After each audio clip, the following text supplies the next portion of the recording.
You're listening to Sagbro FM, Sag Productions. It's another music Zero Records.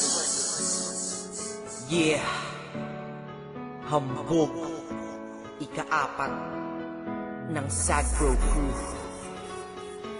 You see, ang nakaraan ay tapos na. At ako, nakamove on na ako. Hanapin ang kanya-kanyang kaligayahan.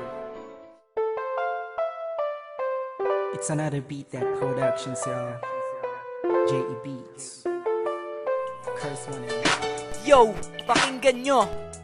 Ano ba ang dahilan? Bigla mo na lang ako iniwan. Gagawin ko ang lahat upang tayo'y magkabalikan. Tulad mo na babae na sa akin nagpabago, na alam ko na ang tama at hindi na loko-loko. Lahat ay aking gagawin upang tayo'y magkalapit. Ang mga sugat na aking nadama, lahat ito ay masakit. Ngunit wala na bang pag-asa, pagmamahal sa'yo? Kahit nga wala na tayo, ikaw pa rin ang mahal ko. Ikaw pa rin kailangan ng puso, kahit nga wala na tayo. Wala na nga tayong relasyon, bakit ikaw pa rin nasa puso? Dahil di ko malilimutan ang ating pinagsamahan. Sana magkaroon ng pag-asa na ako ay balikan. Bebe ko, balikan mo na ang isang katulad ko. Nagmamakaawa na sa'yo